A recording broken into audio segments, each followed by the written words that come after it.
Herkese merhabalar. Tek Batik Bebek Örgü kanalıma hoş geldiniz. Ben Nurhan. Bugün sizlere bu güzel hırkayı tüm detaylarıyla anlatacağım. Hırkayı hem kız hem erkek bebekler için örebilirsiniz. Başlamadan önce bir hatırlatma yapmak istiyorum. Kanalıma abone olmayı unutmayın lütfen. Kanalıma abone olmak ve videolarımı izlemek ücretsizdir. Beğeni ve yorumlarınızla da bana destek olabilirsiniz. Kanalıma abone olan herkese de şimdiden teşekkür ediyorum. Kahve çekirdeği modelini kullanarak tulum, şapka ve patik örmüştük. Bu hırkayı da ördüğümüzde takım tamamlanıyor. Hırkamız dik yakalı ve mont havasında oldu. Yine takımın diğer parçalarında da olduğu gibi bu hırkayı da farklı ip ve şiş kullanarak aynı sayılarla ördüm ve 0-6 ay ve 6-12 ay ölçüsünde oldu. İp bilgilerini zaten daha sonra vereceğim.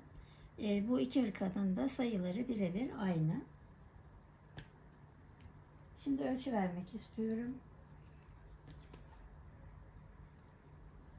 Beden genişliği 29,5 santim. Uzunluğu 30 santim. Kol boyu 30 santim. Buradaki reglan ölçüsü de 16 santim. Çünkü dik yaka olduğu için burası tabi normalden biraz daha uzun oldu. Şimdi mavinin de ölçüsünü vereceğim.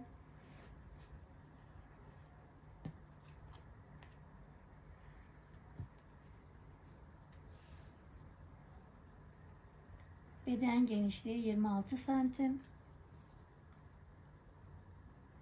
Uzunluğu 27 santim. Kol boyu da 26,5 santim. Bunun reglan ölçüsü de 14 santim. Evet, bu 0-6 ay ölçüsünde oldu. Pembe de 1 yaş ölçüsünde oldu. Mavide 1,5 yumak ip kullandım. Bu pembede de 1,5 yumaktan daha fazla 2 yumağa yakın ip kullandım. 5 tane de düğmeye ihtiyacımız olacak. Hırkanın arkası da bu şekilde. Çok güzel, çok kullanışlı bir hırka oldu. Evet, eğer hazırsak hadi başlayalım. Hırkayı Himalaya Everyday Bebe Lux ile ördüm. %100 anti peeling özelliği olan bir ip. Tüylenme yapmıyor. 100 gram 250 metre uzunluğunda 4 numara şişle ördüm.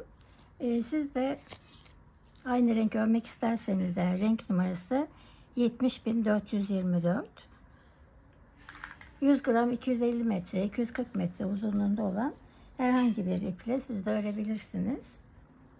Maviyi de Nako Hoş Geldin Soft ile ördüm. O da %80 bambu, %40 polyamit bir ip.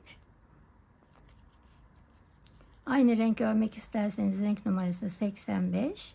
100 gram 230 metre uzunluğunda yazıyor üzerinde ama yapısı çok ince olduğu için 3,5 milim şişe uygun bir ip. O nedenle ben 3,5 milim şişle ördüm maviyi. Bu mavinin büyüklüğünde olsun istiyorsanız eğer 100 gram 330 metre uzunluğundaki koton iplerle de örebilirsiniz. Onlarla ördüğünüzde de aynı büyüklükte olacaktır. 4 numaralı şişime ilmek atarak başlıyorum.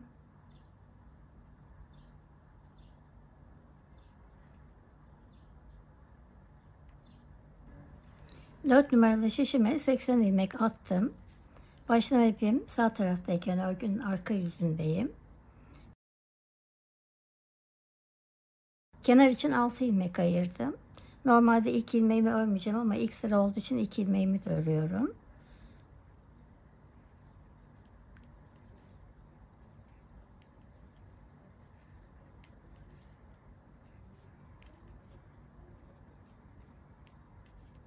Evet, kenar için 2, 4, 6 ilmek düz ördüm. Bu 6 ilmek ön yüzde de arka yüzde de düz olarak örülecek. İpimi içeri alıyorum ve kahve çekirdeği modelinin kurulumunu yapıyorum. 3 ilmek ters,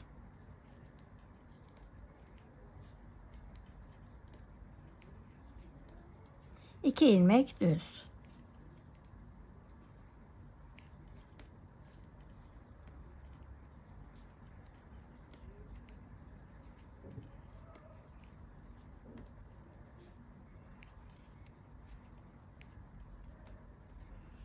Evet, 3 ilmek ters, 2 ilmek düz örerek sıra sonuna doğru ilerliyorum. Arka yüzdeyim. İlk sırayı örüyorum. 2 ilmek düz, 3 ilmek ters,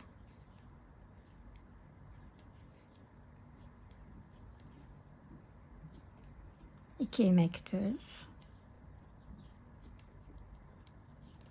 3 ilmek ters,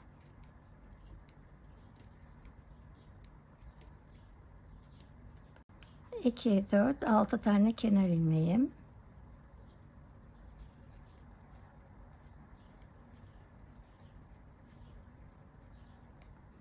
Beş ilmek düz ördüm, ipimi içeri aldım ve 6. ilmeği örmeden aldım.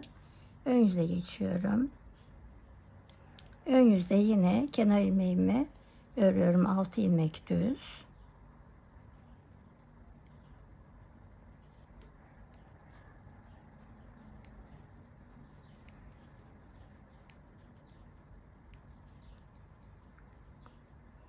Evet, 3 ilmek ters örmüştüm arka yüzde, ön yüzde 3 ilmek düz.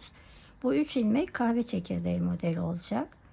1, 2, 3. ilmeği alıyorum ve diğer 2 ilmeğin üzerinden atlatıyorum. 2 ilmek kaldı. 1 ilmek düz örüyorum. İpimi şişime doluyorum. 1 ilmek örüyorum. 1, 2, 3 ilmek oldu yine. İpim içeride, 2 ilmek ters.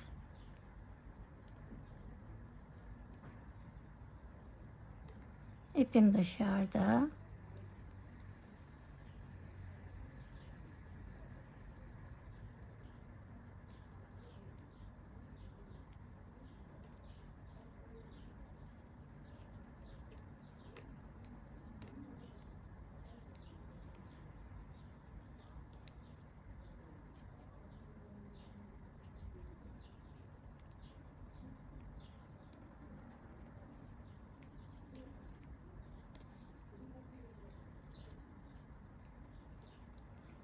Evet, bu şekilde sıra sonuna doğru ilerliyorum. Evet, sıra sonuna doğru ilerliyorum. 2 ilmek ters.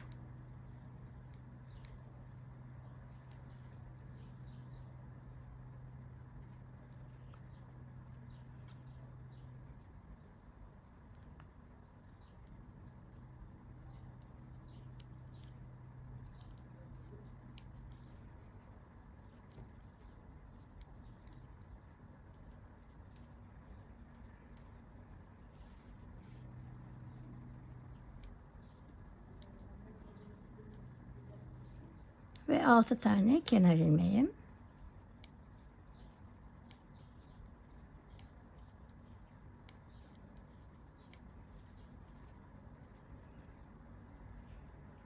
Arka yüzde geçtim. Arka yüzde ilmekleri gördüğüm gibi örüyorum. Yani 6 ilmek düz.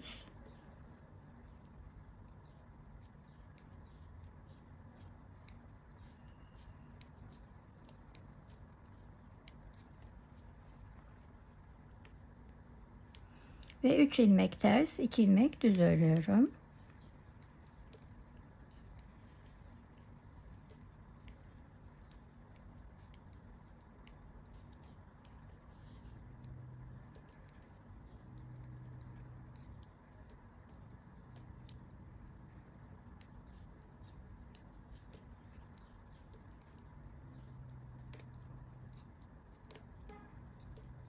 Evet, arka yüzü 3 ilmek ters, 2 ilmek düz örerek sıra sonuna geliyorum ve 6 ilmek kenar ilmeğimi örüp tekrar ön yüze geçiyorum.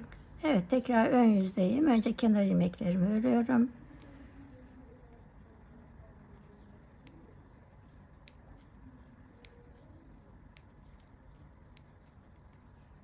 Ve sıra sonunda 6 ilmek kalıncaya kadar 3 düz 2 ters, 3 düz 2 ters öreceğim.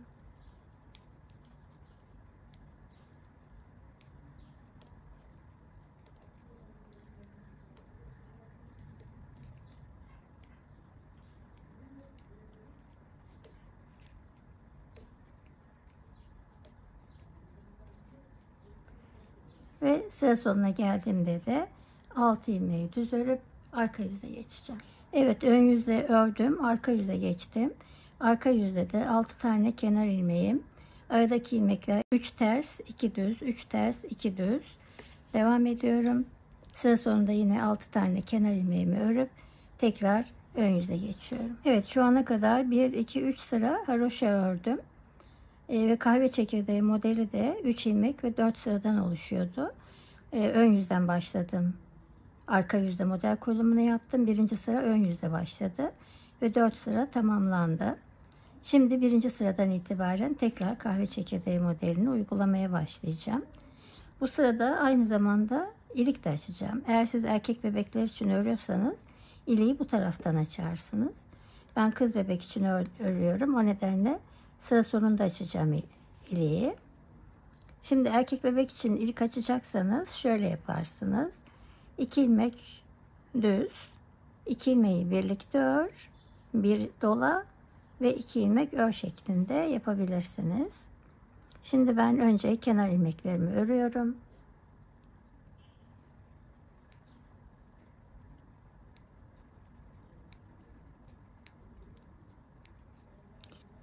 Ve kahve çekirdeği modelinin ilk sırasını uyguluyorum yeniden. Üçüncü ilmeği ilk ilmeğin üzerinden atlatıyorum. Bir düz, bir dola, bir düz.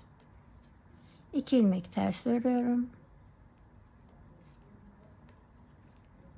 Üçüncü ilmeği ilk 2 ilmeğin üzerinden atlatıyorum. Bir ilmek düz, bir dola, bir ilmek düz ve 2 ilmek ters. Bu şekilde sıra sonuna doğru ilerliyorum. Evet, kahve çekirdeği modelinin ilk sırasını örüyorum.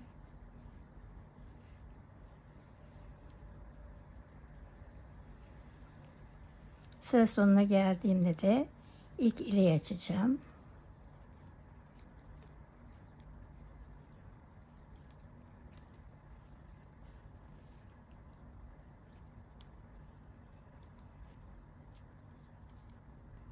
Evet, sıra sonuna geldim. Bir ilmek örüyorum. 2 ilmeği birlikte örüyorum. Bir ilmek şişime doladım. 1 2 ilmek ördüm. İpimi içeri aldım ve son ilmeği örmeden aldım. Arka yüzde de yine kahve çekirdeği modelinin ikinci sırasını öreceğim. Yani 6 ilmek kenar ilmeği, sonra 3 ters 2 düz, 3 ters 2 düz ve 6 ilmek kenar ilmeği. Bu şekilde yine modeli takip ederek, kahve çekirdeği modelini takip ederek devam edeceğim. Şu anda burada 3 sıra haroşa var. 5 sıra haroşa oluncaya kadar modeli takip ederek devam edeceğim. 1 2 3 4 5 sıra haroşa ördüm. Şimdi artık roba ayrımlarına ve roba atışlarına başlıyorum. Şimdi ön beden için 15 ilmek ayırdım. Burada 5 ilmek roba artış yeri. Bu 5 ilmeğin öncesinde ve sonrasında artış olacak. Kol için 5 ilmek ayırdım. Ve buradaki 5 ilmeğin öncesinde ve sonrasında artış olacak. Arka beden için 20 ilmek ayırdım. Buradaki 5 ilmeğin öncesinde sonrasında artış olacak. Kol için 5 ilmek ve yine buradaki 5 ilmeğin öncesinde sonrasında artış olacak ve arka beden için de 15 ilmek ayırdım. Şu diğer hırkadan da göstermek istiyorum. Şu şekilde. Ön bedende burada 2 tane kahve çekirdeği modeli devam edecek. Örgü boyunca devam edecek. Bu roba artış yerindeki 5 ilmek. Bunun öncesinde sonrasında artış yapacağız. Kol ilmekleri ve yine burada 5 ilmeğin öncesinde sonrasında artış var. Arka beden ilmekleri ve burada kahve çekirdeği modelinin öncesinde sonrasında artış var. Kol ilmekleri ve yine 5 ilmek öncesinde sonrasında artış var.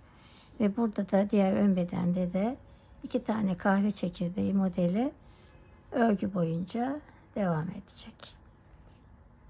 Şimdi örgü örmeyi bilen arkadaşlar bundan sonrasını bu şekilde artışları yaparak devam edebilirler. Ama eğer yeniyseniz örgüde bu kısımları kesmeden izlemenizi tavsiye ederim. Yanlışlık olmaması için. 15 tane ön beden ilmeklerini öreceğim. Önce 6 tane kenar ilmeği.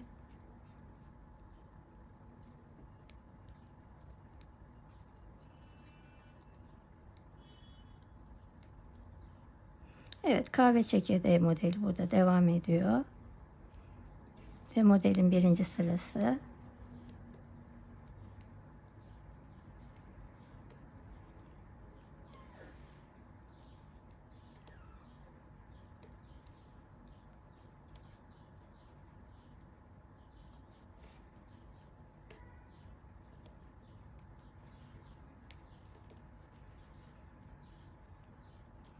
Evet, ön bedenin 15 ilmeğini ördüm.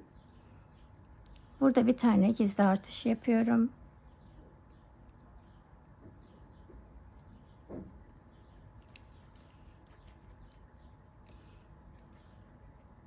Bir ters ördüm. Kahve çekirdeği modeli.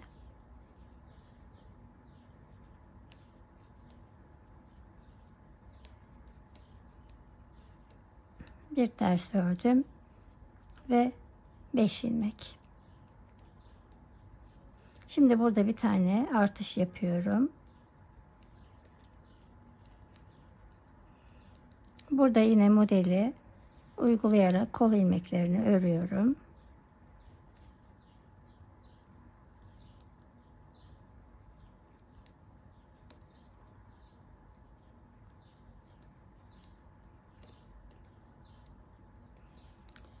Kol ilmeklerini ördüm. Buradaki artışımı yaptım.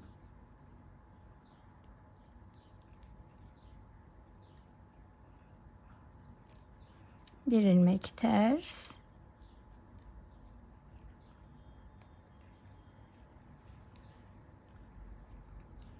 İki, üç, dört,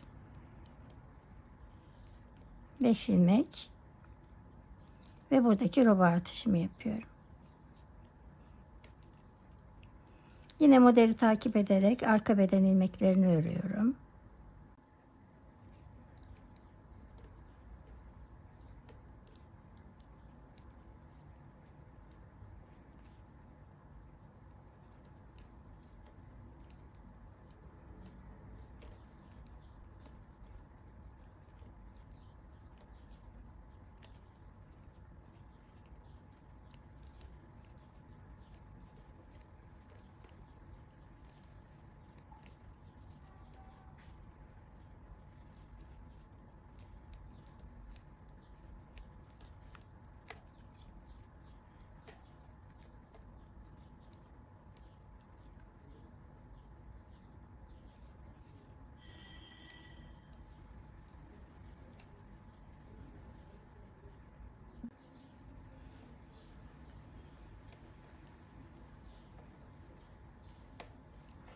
Evet, arka beden ilmeklerini ördüm. Burada bir tane artış yapıyorum.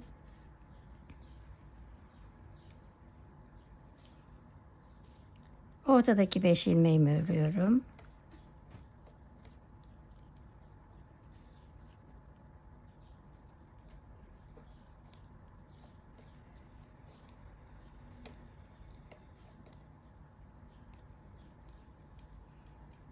Buradaki artışımı yapıyorum ve kol ilmeklerini örüyorum.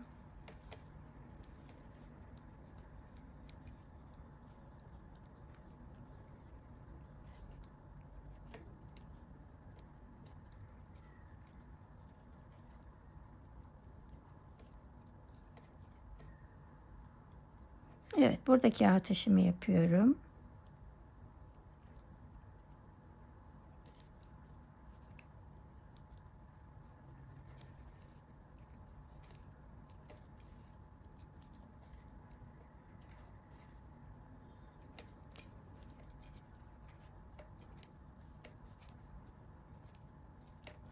Roba artış yerindeki 5 ilmeğimi ördüm. Bir tane artışımı yapıyorum ve ön beden ilmekleri.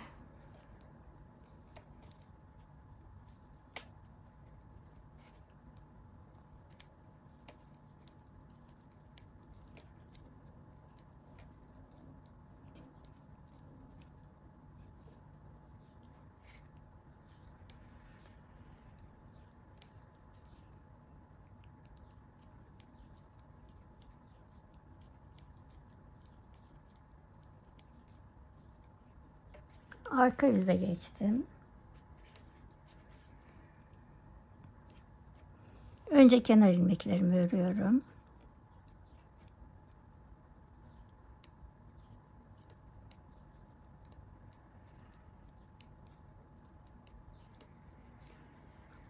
Ve model ilmekleri.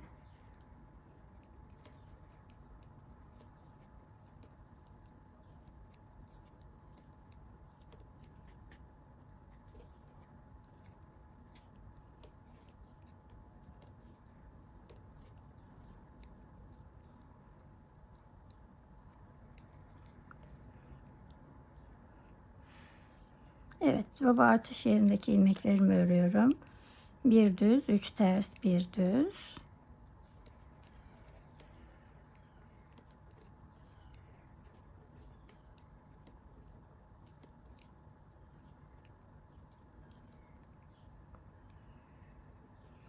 Kol ilmeklerine geldim. Kol ilmeklerini artık ön yüzde de arka yüzde de düz öreceğim.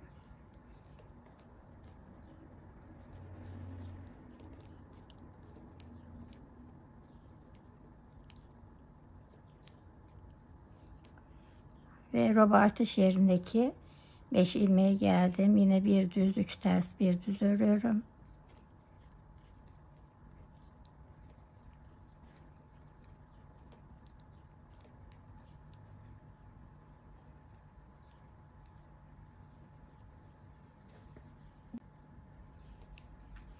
Arka beden ilmeklerine geldim. Arka bedeni de artık ön yüzde de arka yüzde de düz öreceğim. Şimdi düz örüyorum.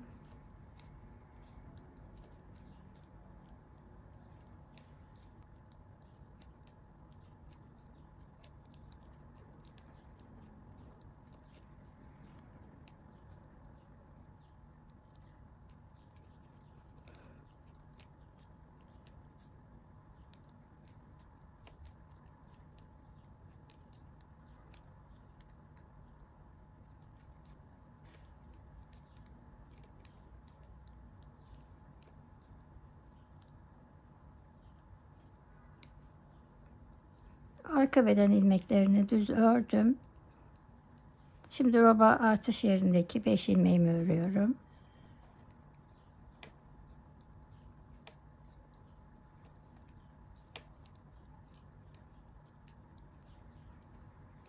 Kol ilmeklerini düz örüyorum.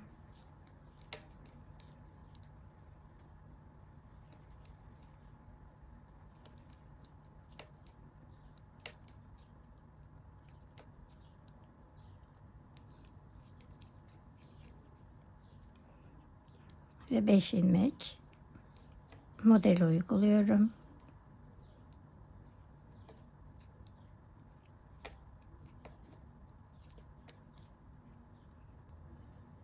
Ön beden ilmeklerinde de yine model uyguluyorum. 2 ilmek düz, 3 ilmek ters.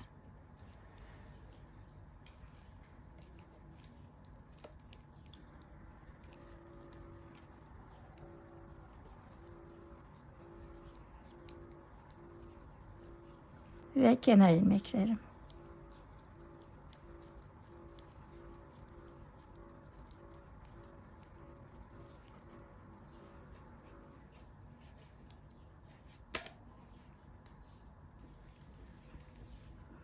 Ön yüze geçtim. İkinci artış sırasındayım. Önce kenar ilmeklerimi örüyorum.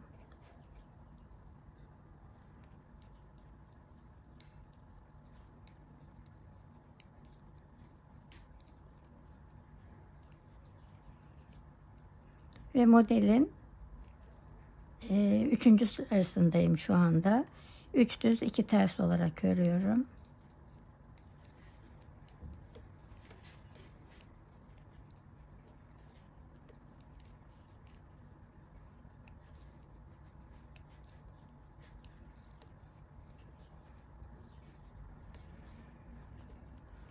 Roba artış yerine geldim. Bir tane artışımı yapıyorum.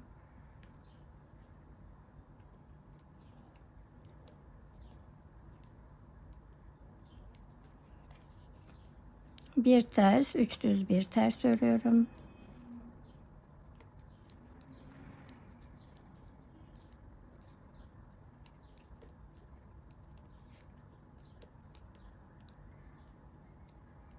Buradaki roba artışımı yaptım. Kol ilmeklerini düz örüyorum.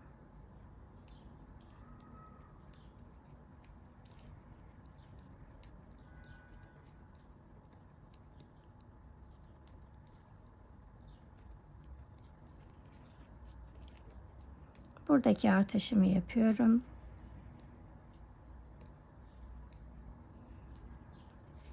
Ve 5 ilmeğimi örüyorum.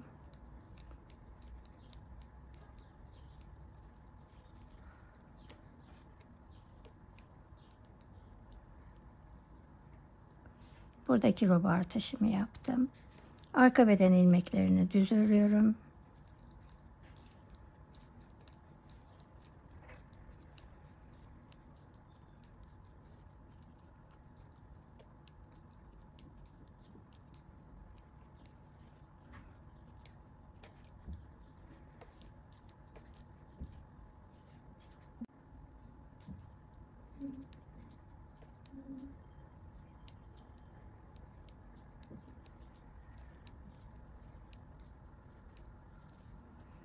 Evet, roba artış yerine geldim.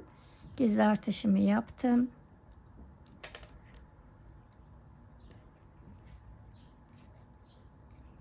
Beş ilmeğimi örüyorum.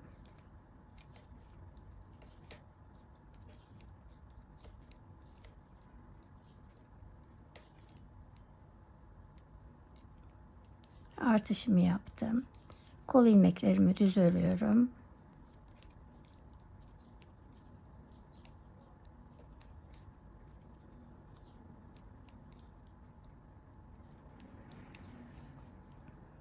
Gizli artışımı yaptım. 5 ilmeği örüyorum.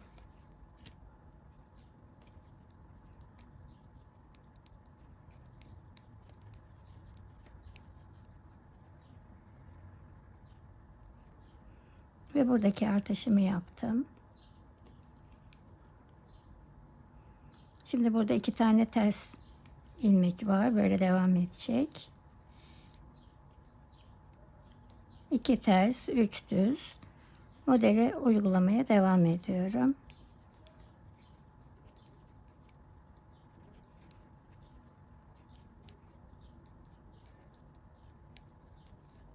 Ve kenar ilmeklerim.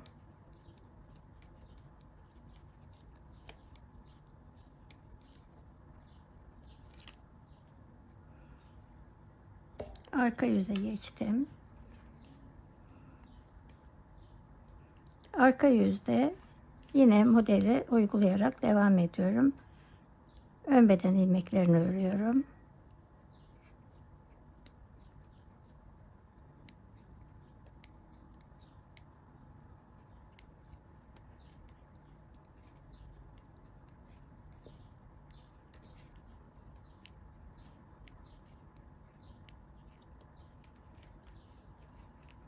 Evet, 3 ilmek ters.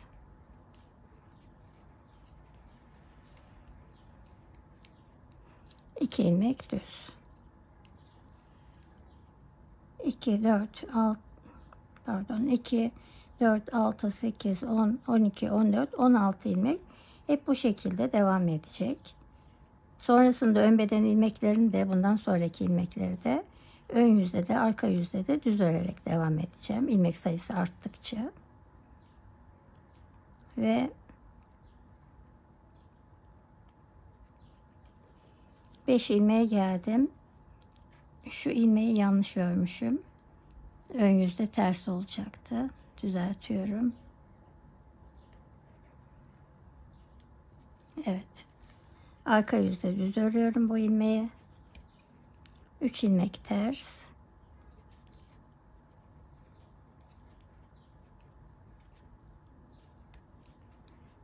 Bir ilmek düz. Ve kol ilmeklerini düz örüyorum.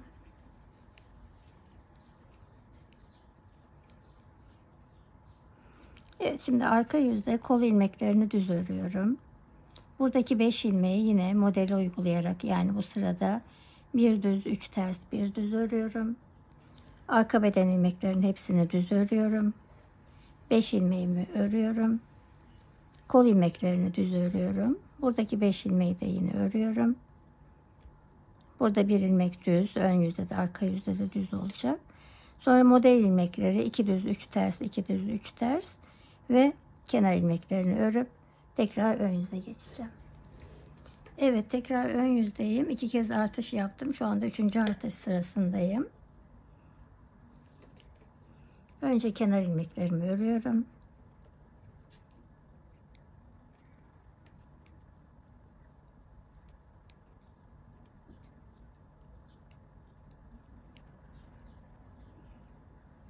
Evet, yine kahve çekirdeği modelinin ilk sırasındayım.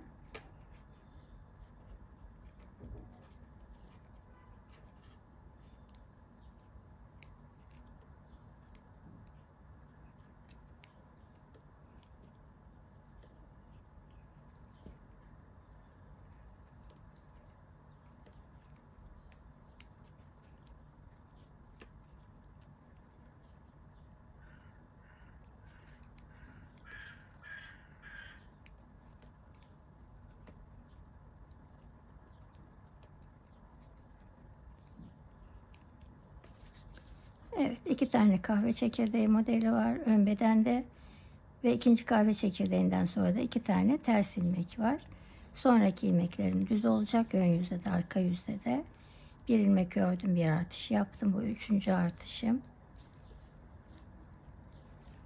Ve buradaki 5 tane ilmeğimi örüyorum. Bir ilmek ters. Kahve çekirdeği modeli.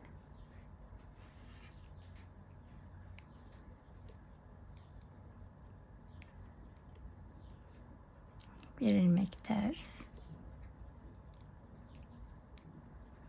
Ve buradaki artışımı yapıyorum. Kol ilmekleri hepsini düz örüyorum. Arka yüzde de düz öreceğim.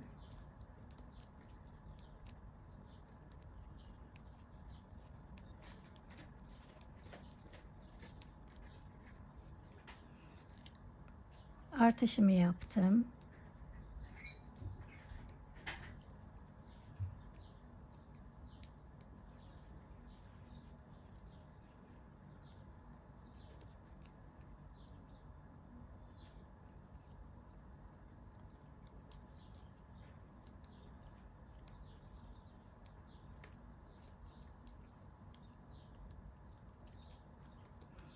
Buradaki artışımı yaptım ve arka beden ilmeklerini düz örüyorum.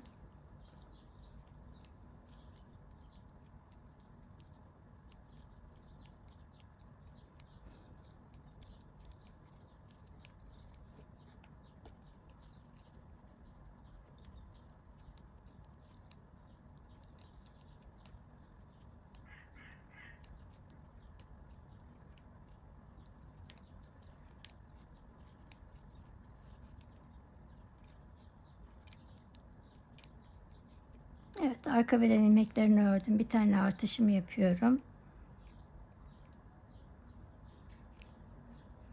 5 ilmeğimi örüyorum.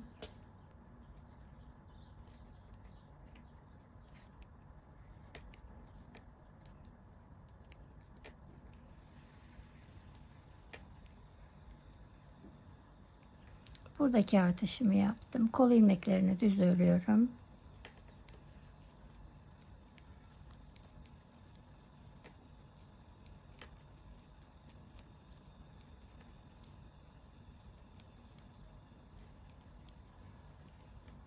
Artışımı yaptım.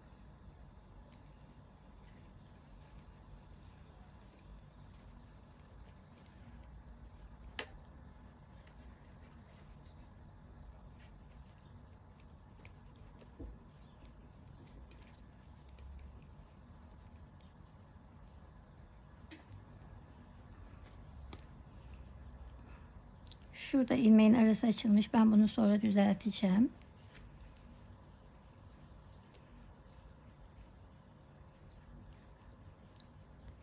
Buradaki artışımı yapıyorum.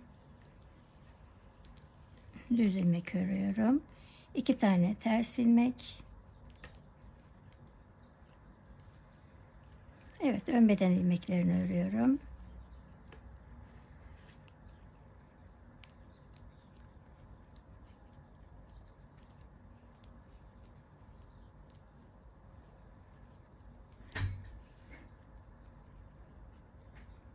Evet, ön beden ilmeklerini de örüp arka yüze geçeceğim. Bu arada ben buradaki ilmeği de düzelteceğim. Evet, 3. artış sırasını da tamamladım. Buradaki bir yanlışlık olmuştu, onu da düzelttim ben. Şimdi arka yüze geçtim. Arka yüzde ben artık bu işaretleri çıkartacağım. Siz de ne zaman isterseniz o zaman çıkarabilirsiniz.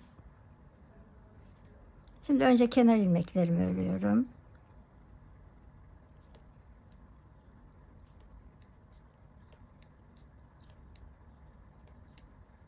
Ve model ilmekleri 3 ters 2 düz, 3 ters 2 düz.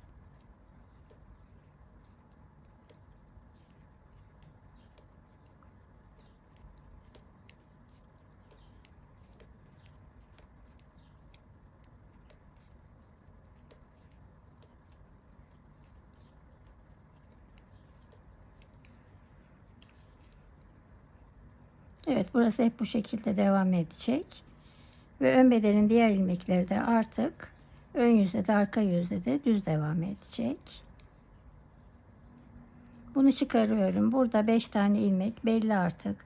Bir tane burada düz, bir düz ve ortada da kahve çekirdeği modelinin ilmekleri. Şimdi bu 5 ilmeğimi örüyorum.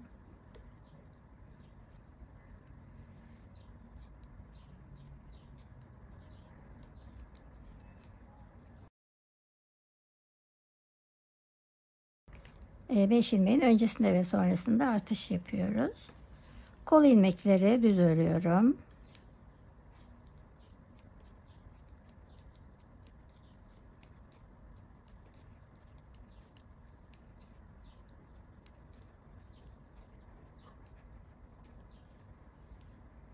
Evet, yine 5 ilmeğe geldim.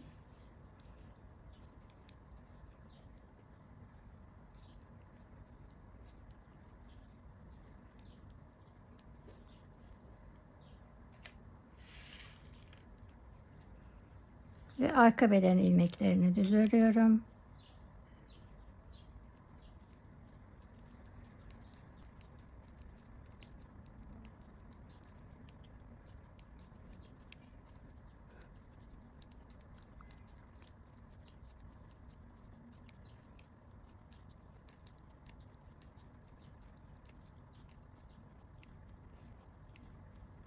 Evet, yine 5 ilmeğe geldim. Bu roba artış yerlerindeki 5 ilmekler arka yüzde hep aynı şekilde örülecek. 1 ilmek düz, 3 ilmek ters,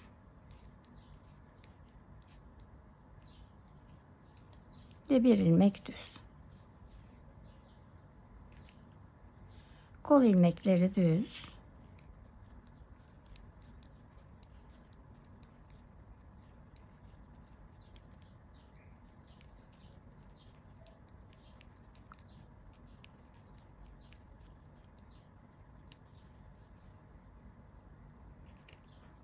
Beş ilmeğe geldim.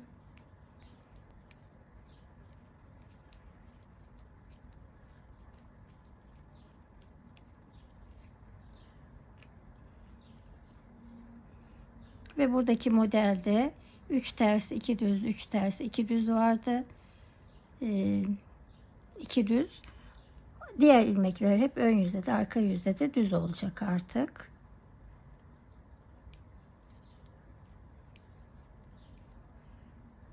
Ve 2 düz 3 ters.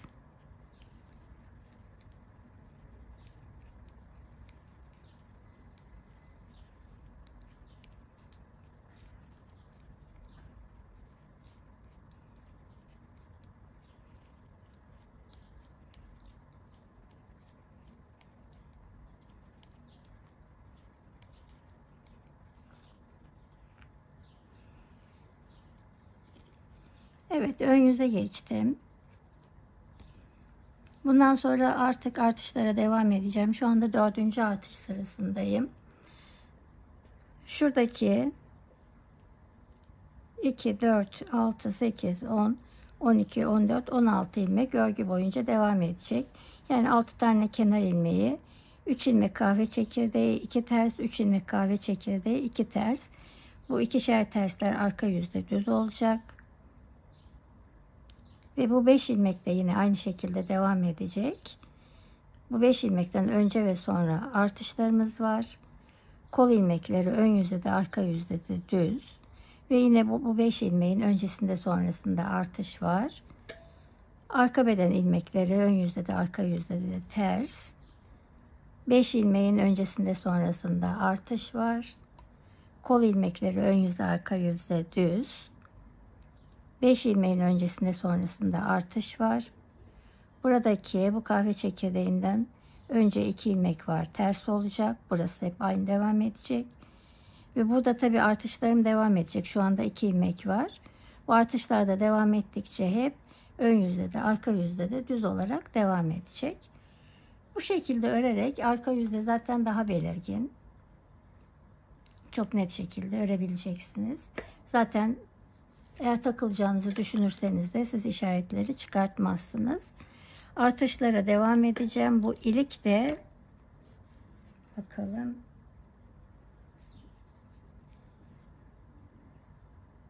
Bir, iki, 3 sıra sonra ilk iliği açmıştık. 2, 4, 6, 8, 10 sıra sonra ikinci, yani 10 sıra arayla da ilik açmaya devam edeceğiz. Şimdi ben roba bitimine kadar artışlarımı yaparak devam edeceğim. Sonra kol ayrımına geçeceğiz. Evet, şu ana kadar robada 17 kez artış yaptım. 18 olacak toplam artış. Şimdi şu işaretleri taktım.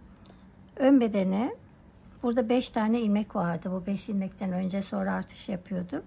Bu 5 ilmeğin 1, 2, 3, 4 tanesini ön bedene kattım. Bir tanesini kola kattım. Burada da yine bu 5 ilmeğin bir tanesini kola kattım. 4'ünü arka bedene kattım. Burada da yine bu 5 ilmeğin 4'ünü arka bedene, birini kola. Burada da yine birini kola, 4'ünü ön bedene kattım.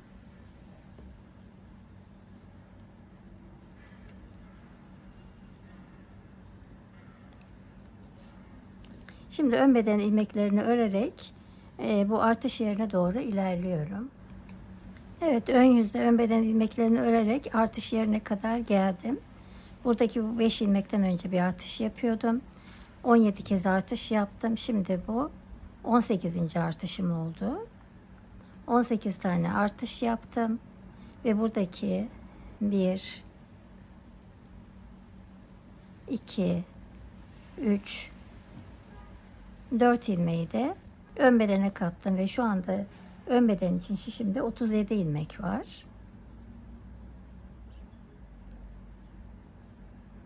Şimdi burayı artık bütün ilmeklerimi düz öreceğim. Burada tek ilmeğim vardı, düz ördüm. Kol için 18. artışımı yapıyorum.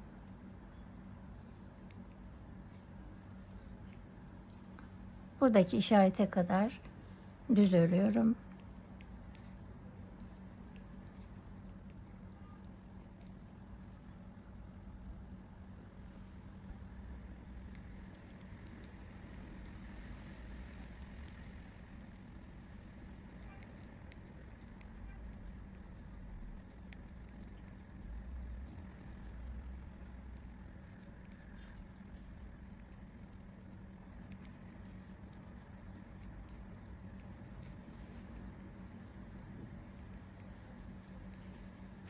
Evet, buradaki 5 ilmeğe geldim. Buradaki 18. artışımı yapıyorum kol için.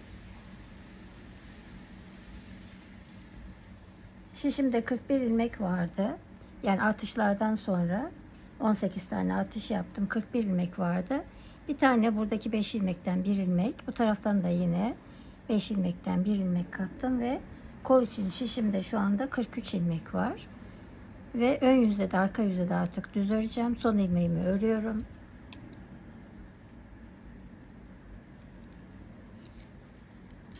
Sıra başında ilk ilmeğimi örmeden alarak devam ediyorum. Çünkü burada dikişte kullanacağım ve tırtıklı olmasını istiyorum bu kenarın. O nedenle sıra sonlarında öreceğim. Sıra başlarında örmeden alacağım. Şimdi bir kez daha sıra sonunda göstereceğim nasıl yaptığımı. Düz örerek buraya kadar geliyorum. Kol ilmeklerini örüyorum. Arka yüzdeyim.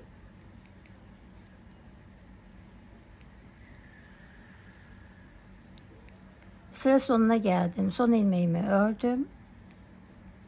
Ön yüze geçiyorum.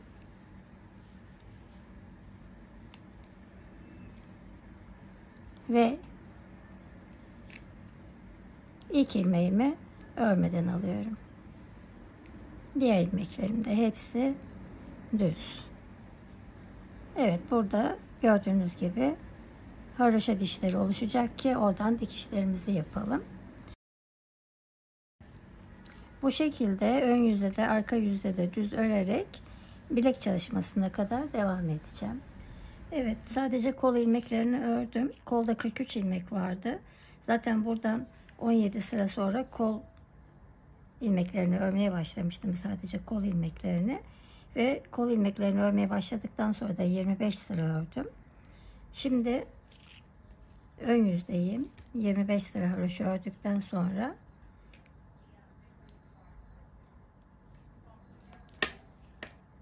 düz örerek ilerliyorum. Şimdi burada yine kahve çekirdeği modelini uygulayacağım. Şimdi burada hırkanın kolundan göstereyim. Bu şekilde yine kahve çekirdeği modelini uygulayacağım. Uygularken de 5'in katları artı 2 ilmek olması gerekiyor. Benim şişimde şu anda 43 ilmek var. O nedenle bir ilmek eksiltiyorum burada. 2 ilmeği birlikte alıyorum.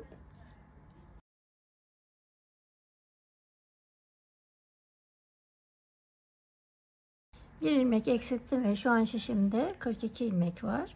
Arka yüze geçiyorum ve arka yüzde yine kahve çekirdeği modelinin kurulumunu yapıyorum. 2 ilmek düz, 3 ilmek ters örerek bu arka yüzdeki sıramı tamamlıyorum. 2 ilmek düz, 3 ilmek ters.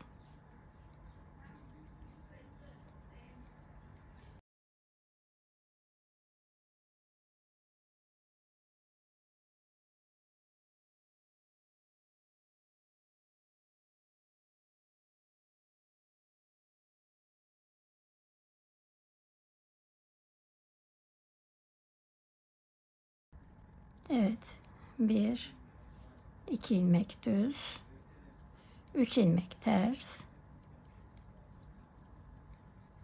2 ilmek düz. Arka yüzü hep bu şekilde öreceğim. Evet, ön yüze geçtim.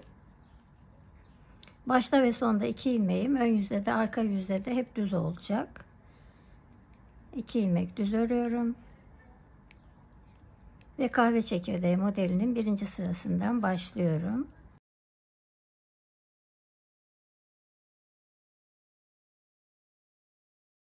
İki ilmek ters.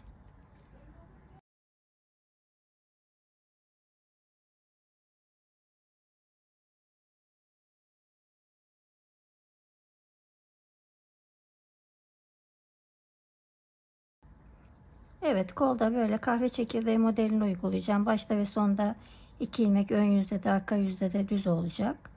Ve kahve çekirdeğinin arasında 2'şer ilmek, ön yüzde ters, arka yüzde düz olacak. Şurada yine haroşaları sayacağım ve 1, 2, 3, 4, 5, 6 sıra haroşa olunca da yine geleceğim ve birlikte keserek bitireceğiz. Şimdi ben buraya kadar olan kısmını tamamlayıp geliyorum. Evet, kolu bitiriyoruz. Buradan saymaya başlıyorum. 1, 2, 3, 4, 5, 6 sıra haroşa oldu. Şimdi örerek kesme tekniğiyle ilmeklerimi kesiyorum.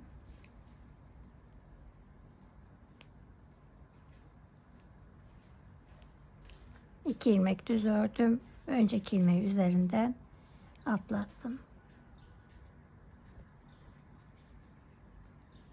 düz örüyorum. Önceki ilmeği üzerinden atlatıyorum.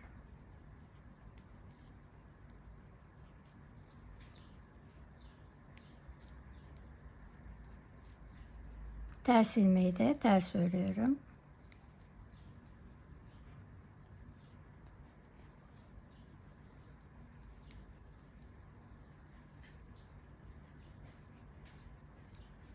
Evet, bu şekilde bütün ilmeklerimi örerek kesme tekniğiyle keserek bitiriyorum. Evet, son 2 ilmeğim kaldı.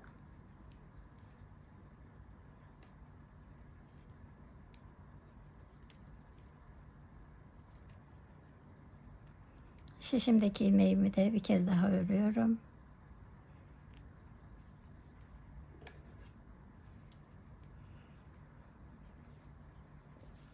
Ve bu dikecek olduğum yerin yaklaşık 2 katı kadar ip bırakıp kesiyorum.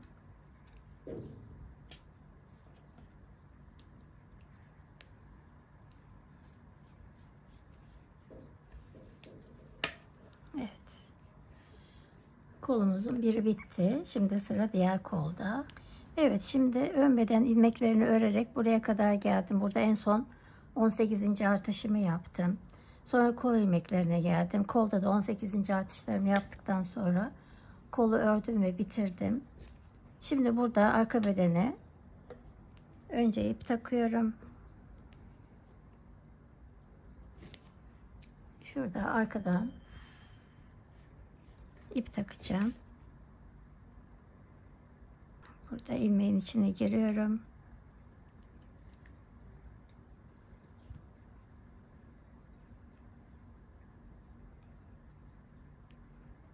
İpimi bağlıyorum. Daha sonra bunu ilmeklerin arasından birazcık yürüterek gizleyeceğim ve keseceğim. Şimdi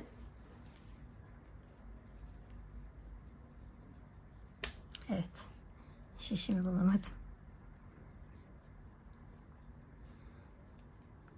Şimdi arka beden ilmeklerini örüyorum.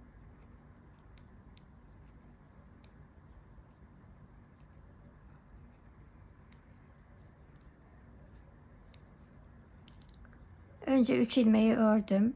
Bir tane ters var. Onu da örüyorum. Ve buradaki 18. artışımı yapıyorum. Diğer ilmeklerin hepsini düz örerek buradaki artış yerine kadar devam ediyorum. Evet, roba artış yerine geldim. Burada da 18. artışımı yapıyorum. Bir ilmek ters, 3 ilmek düz örüyorum. Ve şu anda arka beden için şişimde 64 ilmek var. Kol ilmeklerine geldim. Yine burada bir tane ters ilmeğimi örüyorum. Yo, artık burada ters örmeyeceğim, düz öreceğim. Evet, bir tane düz ördüm. Buradaki 18. artışımı yaptım. Ve düz örerek sıra sonuna doğru ilerliyorum. Evet, kol ilmeklerini örüyorum. 18. artışımı yaptım. Burada da son ilmeğimi de düz ördüm. Arka yüze geçtim ve artık ön yüzde de arka yüzde de düz örerek kol ilmeklerine devam edeceğim. İlk ilmeğimi örmeden alıyorum. Ve bütün ilmeklerim düz. Bu sırayı ördüğümde ön yüzde bir sıra haroşa oluşacak. Yine toplam bu 43 ilmeği örerek bu bir sıra oldu şu anda. 25 sıra haroşa olunca tıpkı bu kol gibi kahve çekirdeği modelini uygulayarak kolu bitireceğim. Evet, kollar bitti. İkinci kolu da ördükten sonra burada sağ ön bedeni örerek devam edeceğim.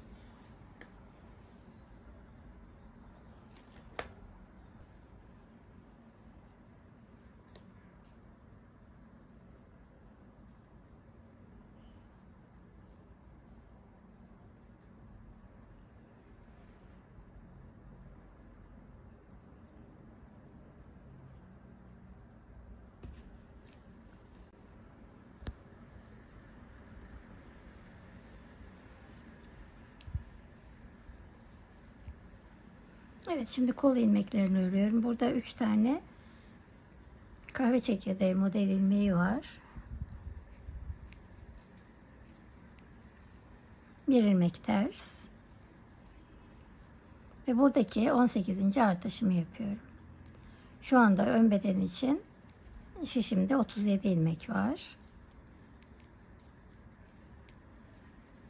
Evet, düz örerek sıra sonuna kadar geliyorum. Kahve çekirdeği modeli yine buradaki 2, 4, 6, 8, 10, 12, 14, 16 ilmek aynı şekilde devam edecek.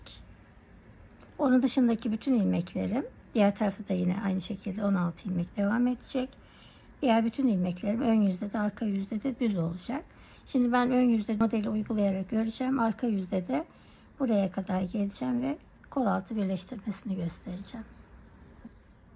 Evet, kol altına doğru ilerliyorum. Bütün ilmeklerimi düz örüyorum.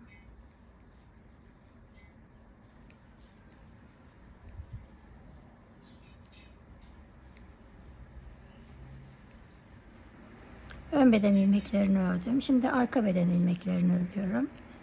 Arka beden ilmeklerinde yine burada ipimi biraz sıkılıyorum. Düz örerek devam ediyorum.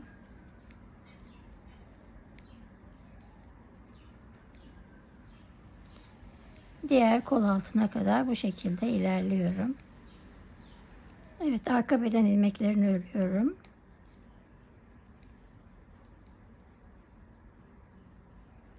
Düz örüyorum ilmeklerimi.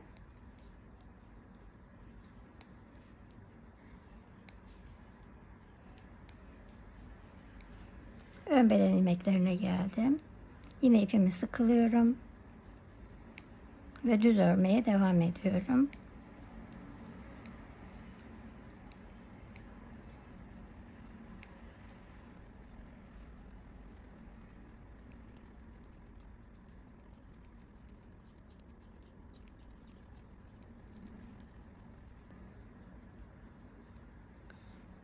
Evet, yine buradaki modeli uygulayarak devam ediyorum.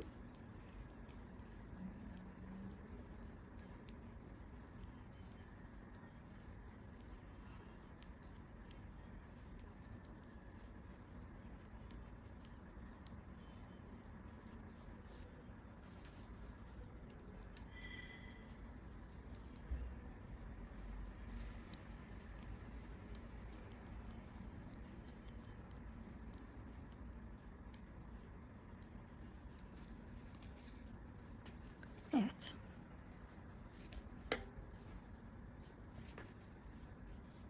Bu şekilde örmeye devam ediyorum. Şöyle bakalım.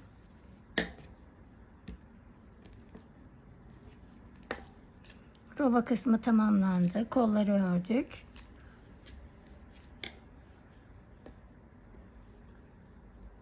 Kol altı birleştirmelerini yaptık. Bundan sonra artık burada 16 ilmek aynı şekilde devam edecek. Burada 16 ilmek yine aynı şekilde devam edecek. Diğer bütün ilmeklerim ön yüzde de arka yüzde de düz olacak. Ve şu ana kadar 1-2 tane ilik açmıştım ve 10 sıra haroşa ördükten sonra ilik açıyorum. Yine ilik açmaya da devam edeceğim. Sonra etek kısmında yine aynı şekilde böyle çalışmamız olacak. Ben oraya kadar örüp geliyorum. Bazen oraya kadar örüp geliyorum dediğimde bana şöyle yorumlar geliyor. Biz nereden bilelim siz kaç sıra öreceksiniz diye. Siz bundan sonra zaten izlemeye devam ettiğinizde birkaç saniye sonra bunu göstermeye başlayacağım. Evet, etek lastiğine kadar ördüm. 1, 2, 3 sıra sonra bir tane ilk açmıştım. 2, 4, 6, 8, 10 sırada bir de ilik açıyorum.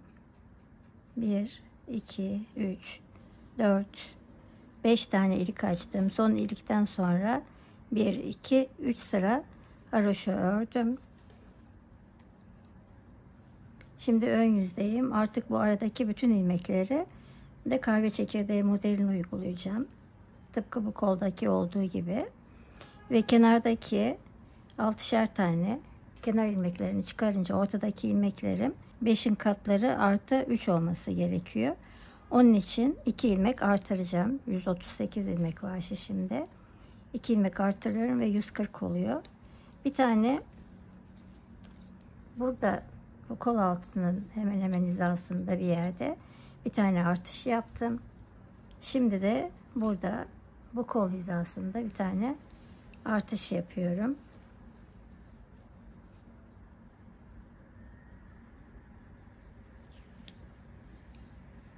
Evet, ilmeğin altındaki ilmeğe giriyorum. Örüyorum ve ilmeği örüyorum. Bir tane de bu tarafta artış yapmış oldum ve şu anda şişimde 140 ilmek var. Şimdi ön yüzde modeli uygulayarak sıra sonuna doğru ilerliyorum ve arka yüzde de model kurulumunu yapacağım. Evet, arka yüzdeyim. Önce kenar ilmeklerimi örüyorum.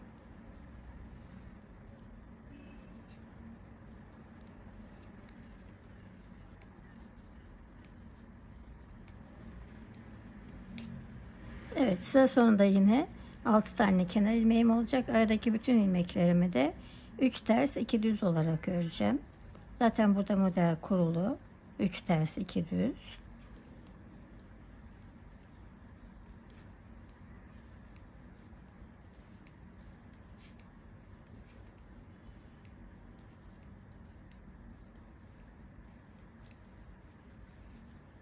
Evet, aynı şekilde devam ediyorum. 2 ilmek düz. 3 ilmek ters.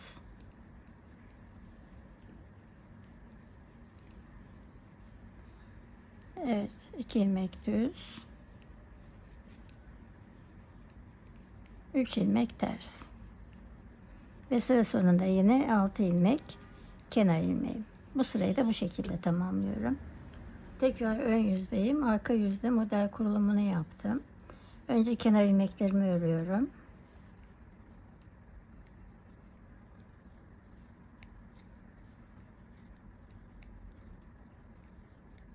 Sonra kahve çekirdeği modeli 4. sırasına gelmişim.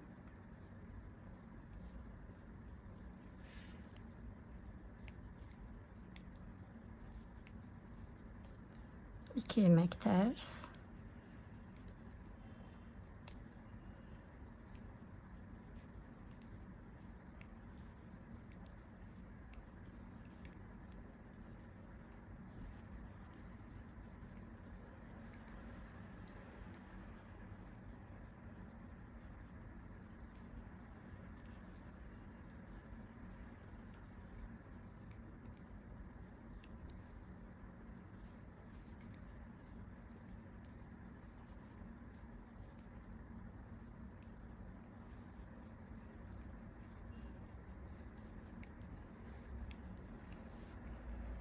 Evet, bu şekilde devam ediyorum. Burada kol ucundaki yaptığım gibi yapacağım ve yine örerek kesme tekniğiyle örerek keseceğim. Şu diğer hırkadan bakalım.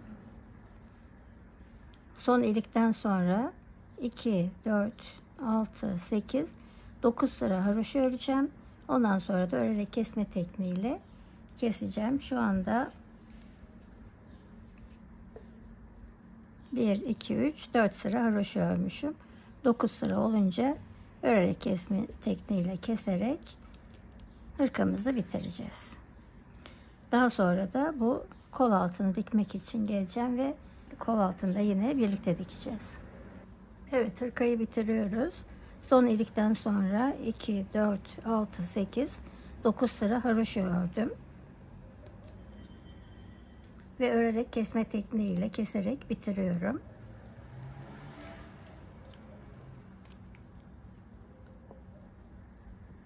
Ters ilmeklerimi ters örüyorum.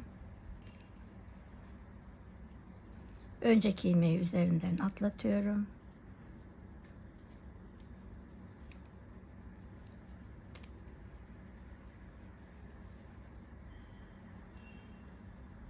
Düz ilmeklerimi de düz örüyorum.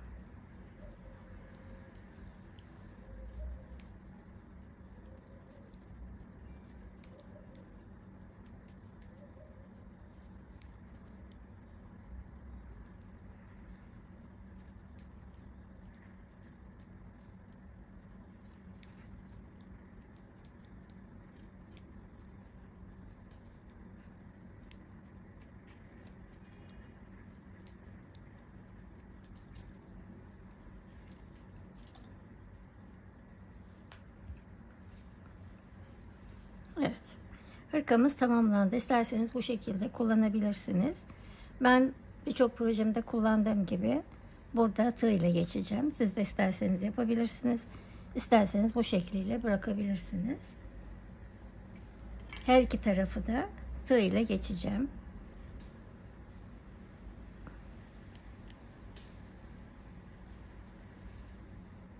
İlk ilmekten başlıyorum.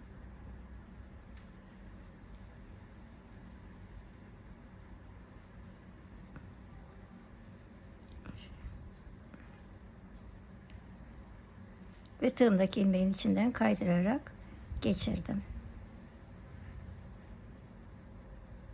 Evet, sırayla yapıyorum. Evet, buradaki ilmeklerin ikisi de tığımın üzerinde. İpimi alıyorum ve tığımdaki ilmeğin içinden kaydırarak geçiriyorum. Geçiremedim.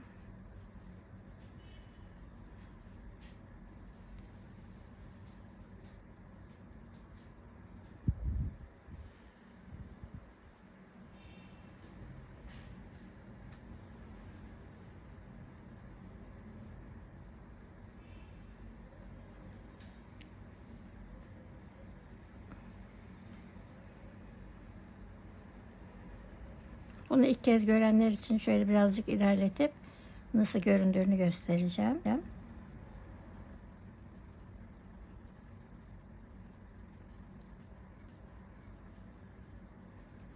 Evet.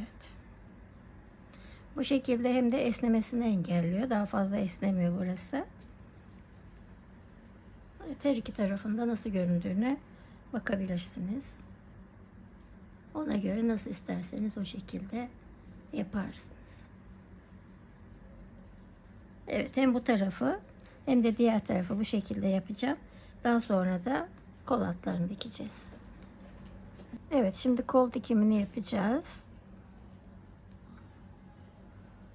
İp bırakmıştım dikmek için.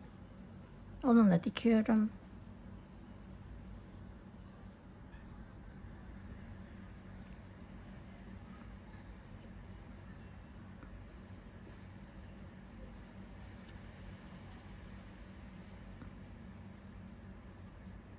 Buradan ilk ilmeğin içine girdim.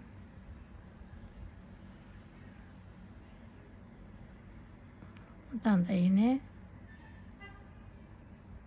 bu şekilde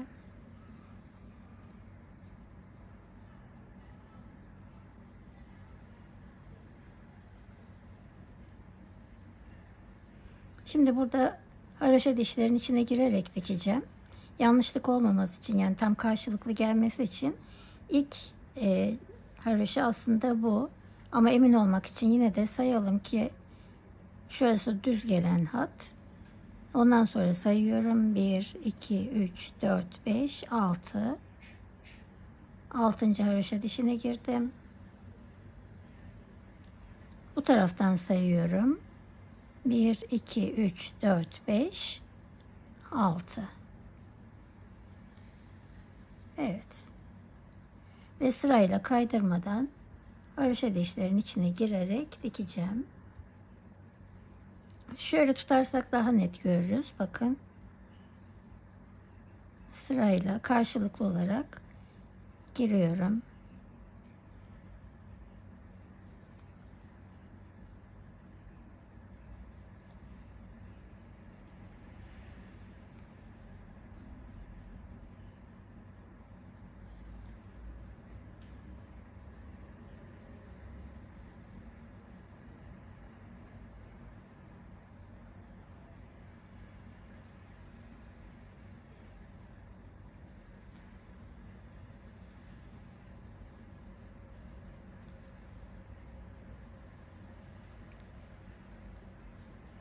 Şuradan ilk başlangıç noktasından tutarak ipimi çekiyorum ve sıkılıyorum.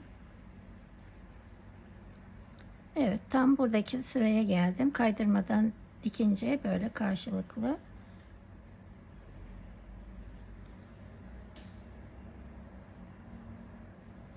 Bu şekilde haroşa dişlerin içine karşılıklı girerek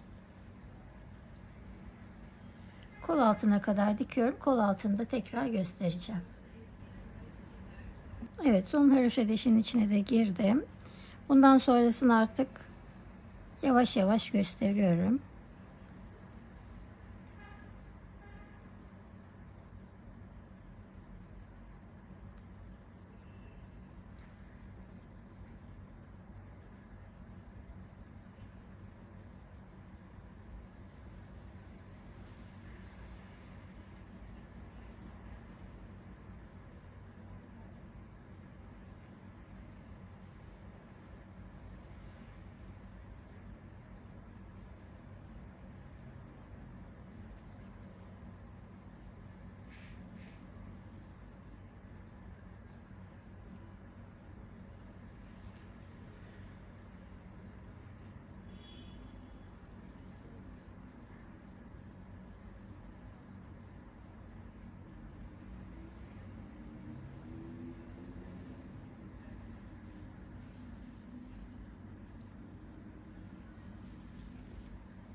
Burada ipimi sıkıladım.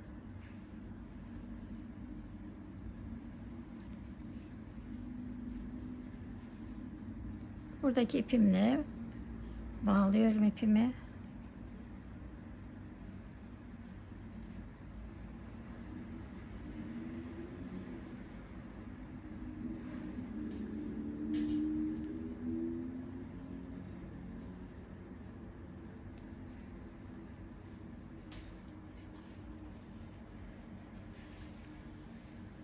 Haroşa dişlerin arasından birazcık yürütüyorum.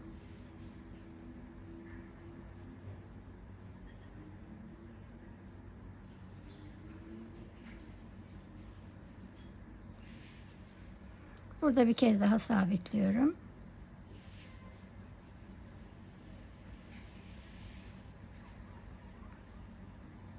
Ve birazcık yürüterek gizliyorum ipimi.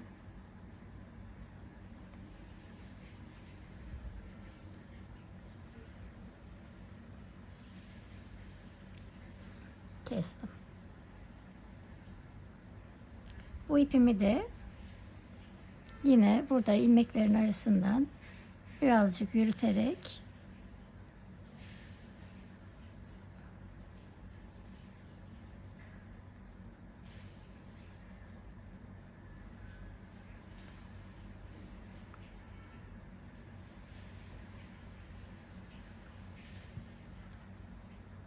ve kesiyorum. Evet. Hırkamız bitti. Kolumuzu diktik. Şimdi ben ayarlayıp tam boy olarak geleceğim. Düğmelerini de diktim bu arada ben. Böyle bir düğme tercih ettim. Evet, hırkamız bitti. Çok güzel oldu. Benim çok içime sinen bir çalışma oldu. Umarım siz de beğenir ve benimle birlikte örersiniz. Daha büyük örmek isterseniz her yaş için önlere ikişer, kollara birer, arkaya da 4 ilmek ilave edebilirsiniz. Robo artışını da ikişer tane daha fazla yaparsınız. Küçültürken de yine aynı sayılarla eksilterek küçültebilirsiniz. Evet, bugünkü videonun da sonuna geldik. İzlediğiniz için çok teşekkür ediyorum. Başka projelerde görüşmek üzere. Kendinize iyi bakın. Hoşça kalın.